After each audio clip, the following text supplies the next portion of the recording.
Get ready for the countdown. 10, 9, 8, 7, 6, 5, 4, 3, 2, 1, 0.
Bismillahirrahmanirrahim. Assalamualaikum warahmatullahi wabarakatuh.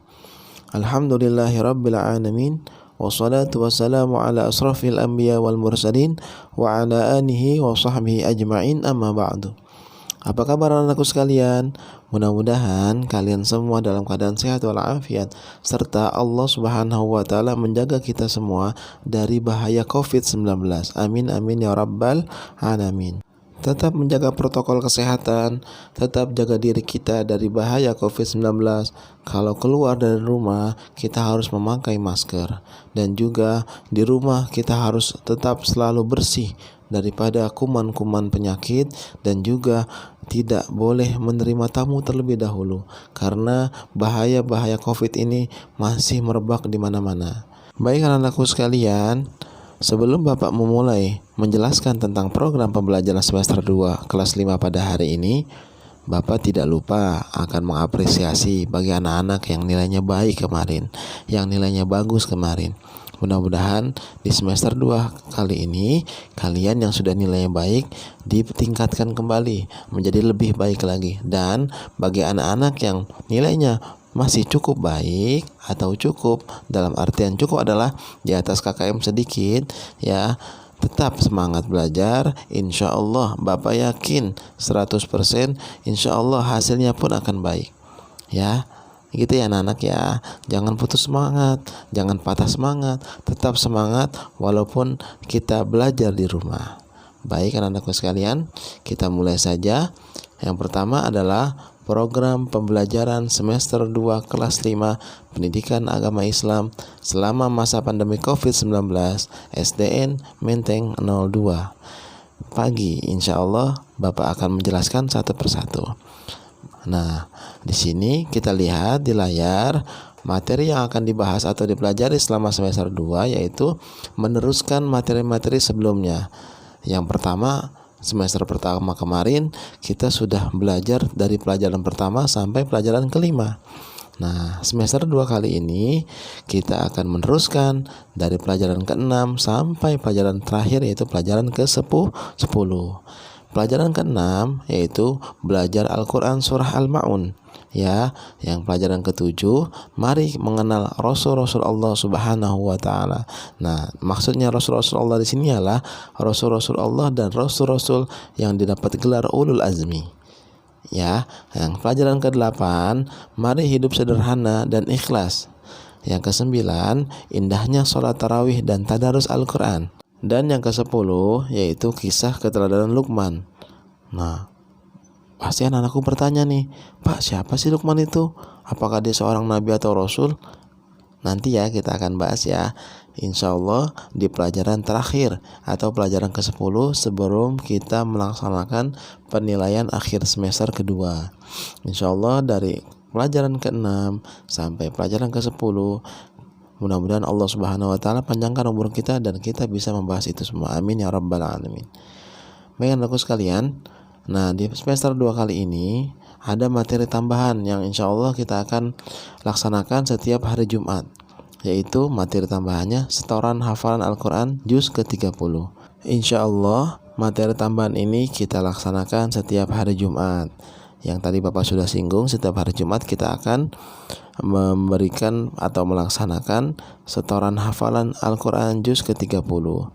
Di sini Bapak mengkelompokkan menjadi 6 kelompok. Ya, Bapak bacakan dulu ya. Kelompok pertama yaitu Quran surat An-Nas sampai surat Al-Kafirun.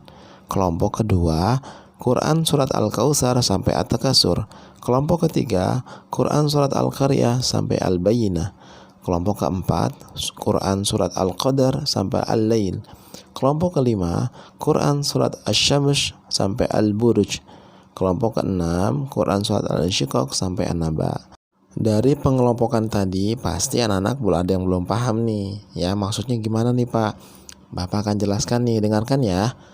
Misalnya ada bernama si A. A ini dia itu hafal dari surat An-Nas sampai Al-Kafirun. Berarti dia kelompok mana Pak? Berarti dia masuk kelompok kedua. Gitu ya. Nah, berarti dia masuk kelompok kedua. Dari surat Al-Kautsar dia harus hafal sampai surat At-Takasur. Nanti setoran hafalan sama Bapak setiap hari Jumat. Setorannya hafal gimana Pak? Membuat video atau rekaman suara dikirim melalui WA Bapak atau japri saja, bukan ke grup ya. Jadi setiap hari Jumat itu seperti itu nanti insya Allah. Kita mulai di Jumat hari ini. Nah, jadi seperti itu. Misalnya si A ini di surat An-Nas sampai Al-Kafirun hafal. Nah, tapi di surat Al-Kautsar belum hafal. Berarti anak tersebut, si A tersebut, dia ini masuk ke kelompok kedua, gitu ya, dan seterusnya. Kalau kalian sudah hafal surat Al-Qadar sampai Al-Lail, berarti kalian masuk ke kelompok kelima, gitu. Jadi sesuai dengan masing-masing kemampuannya, makanya Bapak kelompokkan. Kalau misalnya kamu bisa masuk kelompok 1, berarti kamu hafal surat An-Nas sampai Al-Kafirun saja ya, atau kamu surat An-Nas dan belum sampai surat Al-Kafirun kamu belum hafal, berarti kamu masih di kelompok 1. Kalau yang sudah bisa sampai Al-Kafirun berarti masuk ke kelompok kedua dan seterusnya. Gitu ya anak-anak, paham ya? Setelah kita membahas materi-materi barusan, nah, anak-anakku sekalian, Bapak akan menjelaskan yang selanjutnya, yaitu 4 hal yang wajib diperhatikan ketika melaksanakan pembelajaran jarak jauh. Ya, 4 hal ini sebenarnya sudah Bapak sering beritahukan atau informasikan ketika Bapak membuat video. Di dalam video tersebut pasti ada hal-hal yang harus diperhatikan. Bapak ingatkan kembali saja ya. Nah, yang 4 hal itu, yang pertama ialah peserta didik wajib berdoa sebelum dan sesudah pelaksanaan belajar. Yang kedua ialah peserta didik wajib mengerjakan tugas dengan sendiri tanpa dibantu atau dikerjakan oleh orang tua. Orang tua kalian hanya sebatas untuk mengawas dan membimbing kalian saja, bukan untuk mengerjakan tugas kalian. Paham ya? Selama ini ada nih beberapa anak yang dikerjakan oleh orang tuanya, ya. Nah, berarti hasilnya ngamur nih dong Pak. Iya, jelas ngamur nih.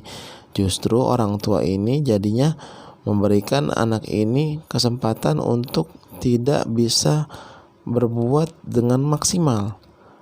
Bapak sayangkan seperti itu. Nah, makanya di sini di video kali ini Bapak akan menjelaskan ya 4 hal tersebut. Jadi supaya kalian paham agar kalian mengerjakan tugas dengan sendiri tanpa dibantu atau dikerjakan oleh orang tua.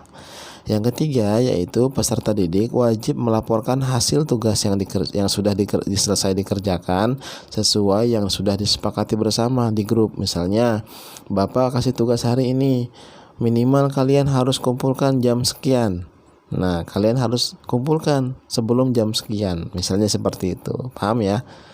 Nah, yang keempat adalah apabila ada kendala dalam mengerjakan tugas atau izin sakit atau izin yang lainnya, segera laporkan kepada Bapak ya melalui pribadi atau WA pribadi atau Japri Bapak gitu ya. Inilah 4 hal yang wajib diperhatikan. Nah, yang terakhir di slide terakhir adalah media yang digunakan selama pembelajaran jarak jauh adalah masih sama seperti semester pertama kemarin ya. Setiap awal pembelajaran baru, media yang digunakan pasti Bapak akan memberikan sebuah video pembelajaran yang Bapak buat sendiri dan Bapak upload ke YouTube, dan dari hasil diupload ke YouTube langsung Bapak share ke kalian atau di grup masing-masing WA gitu ya. Jadi seperti itu. Yang kedua ialah setiap tugas yang akan Bapak berikan bisa menggunakan WhatsApp, bisa menggunakan Quizzes atau Google Classroom. Jadi sesuai dengan materi yang akan diberikan. Misalnya tugasnya materinya apa nih? Nah, yang cocoknya seperti apa nih? Melalui WhatsApp atau melalui Quizzes. Nah, nanti ketika Bapak melihat ini cocok di WhatsApp, Bapak berikan melalui media WhatsApp. Atau tugasnya soal pilihan ganda Pak, nah Bapak akan memberikan tugas tersebut melalui aplikasi Quizzes gitu ya. Dan yang ketiga, setiap 1 bulan sekali insya Allah kita akan melaksanakan pertemuan melalui internet atau webinar ya, dengan menggunakan media Zoom Meeting atau Google Meet. Nah, tujuan dan manfaatnya adalah pertemuan ini, mudah-mudahan pertemuan nanti di internet atau secara Zoom Meeting ini kita akan membahas apa yang menjadi kendala kita selama ini. Gitu, misalnya kendala kita ini tentang apa nanti kita bahas di Zoom tersebut. Gitu ya. Dan juga kita membahas sedikit daripada materi yang akan diberikan Bapak. Insya Allah. Baik anak-anakku sekalian, terima kasih atas segala perhatiannya. Sebelum Bapak tutup, mudah-mudahan kalian memahami apa yang sudah Bapak jelaskan barusan ya. Dari program pembelajaran sampai program tambahan, insya Allah kalian memahami semua. Bapak akhiri dengan salam. Wabillahi taufiq wal hidayah. Wassalamualaikum warahmatullahi wabarakatuh.